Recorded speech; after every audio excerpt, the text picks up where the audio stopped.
Hi అండి, అందరికీ నమస్తే. కరకరలాడుతూ కమ్మగా ఉండే వడియాలు సింపుల్గా ఎలా తయారు చేయాలో ఈరోజు వీడియోలో చూద్దామండి.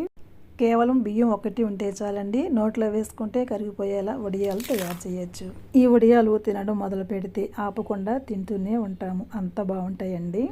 ఇంట్లో తినడానికి ఏమీ లేనప్పుడు అప్పటికప్పుడు నూనెలో వేయించుకొని తింటే చాలా బాగుంటాయి. ఒకసారి చేసి పెట్టుకుంటే సంవత్సరం అంతా నిలవ ఉంటాయండి. వంట రాని వాళ్ళు కూడా చాలా తేలికగా చేసేసుకోవచ్చు. ఈ వడియాలు తయారు చేయడానికి ముందుగా ఒక గిన్నెలో ఒక గ్లాసు బియ్యం వేసి శుభ్రంగా కడిగి మునిగేదాకా నీళ్లు వేసి 8 నుంచి 10 గంటల పాటు నానబెట్టాలి. ఇక్కడ నేను రేషన్ బియ్యం తీసుకున్నానండి. మీకు అందుబాటులో ఏ బియ్యం ఉంటే ఆ బియ్యం తీసుకోవచ్చు. నేను నైట్ అంతా నానబెట్టానండి. మర్నాడు ఉదయం బియ్యాన్ని 2-3 సార్లు శుభ్రంగా కడిగి మిక్సీ జార్లో తీసుకొని కొద్దిగా నీళ్లు వేసుకుంటూ మెత్తగా గ్రైండ్ చేసుకోవాలి. ఈ బియ్యాన్ని గ్రైండ్ చేయడానికి 3/4 గ్లాసు నుంచి గ్లాసు వరకు నీళ్లు పడతాయండి. దోశల పిండి కంటే కాస్త పలుచగా గ్రైండ్ చేసుకుంటే సరిపోతుంది. అడుగు మందంగా ఉండే గిన్నె తీసుకొని ఏ గ్లాసుతో బియ్యం కొలిచామో అదే గ్లాసుతో 4 గ్లాసుల నీళ్లు వేసి స్టవ్ మీద పెట్టి నీళ్లు మరగనివ్వాలి. నీళ్లు మరిగేలోపు మిక్సీ జార్ తీసుకొని 4-5 పచ్చిమిర్చి, చిన్న అల్లం ముక్క వేసుకొని కచ్చా పచ్చాగా గ్రైండ్ చేసుకోవాలి. మరుగుతున్న నీళ్ళలో టీ స్పూన్కి తక్కువగా ఉప్పు వేసుకొని బియ్యం పిండిని ఒకసారి కింద నుంచి పైకి బాగా కలుపుకొని నెమ్మదిగా వేసుకుంటూ గరిటెతో కలుపుకోవాలి. ఆపకుండా కలుపుతూనే ఉండాలండి, సరిగా కలపకపోతే ఉండలు కట్టేస్తుంది.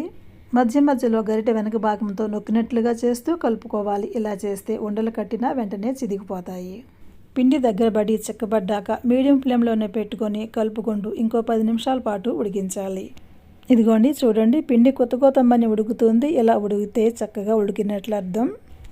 అడుగంటిపోకుండా కింద నుంచి బాగా కలుపుకుంటూ 10 నిమిషాల తర్వాత స్టవ్ ఆఫ్ చేయాలి. ఇప్పుడు మనం గ్రైండ్ చేసుకున్న అల్లం పచ్చిమిర్చి పేస్టు 2 టీ స్పూన్ల నువ్వులు వేసుకొని బాగా కలిసేలాగా కలపాలి.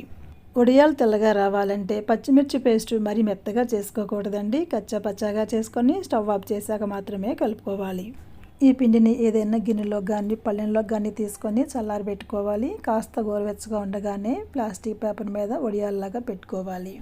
ఏదైనా ప్లాస్టిక్ కవర్లో కొద్దిగా పిండి వేసి కోన్లా తయారు చేసుకొని చివరన చిన్నగా హోల్డ్ చేసుకోవాలి. ఎండగా ఉన్న చోట ప్లాస్టిక్ పేపర్ పరిచి కోన్తో కానీ చేతికి తడి చేసుకొని చేతితో కానీ పెట్టుకోవచ్చు. 2-3 రోజుల్లో బాగా ఎండిపోతాయండి. ఏదైనా డబ్బాలో స్టోర్ చేసుకుంటే సంవత్సరం పాటు నిల్వ ఉంటాయి. ఎవరైనా తేలికగా చేసుకున్న ఈ వడియాలు ఒక్కసారి చేస్తే చాలండి, ఎప్పుడు కావాలంటే అప్పుడు చక్కగా వేపుకోవచ్చు. అందరూ ఎంతో ఇష్టంగా తిన్న ఈ వడియాలు నచ్చితే మీరు కూడా ట్రై చేయండి. మరో మంచి వీడియోతో మళ్ళీ కలుస్తాను.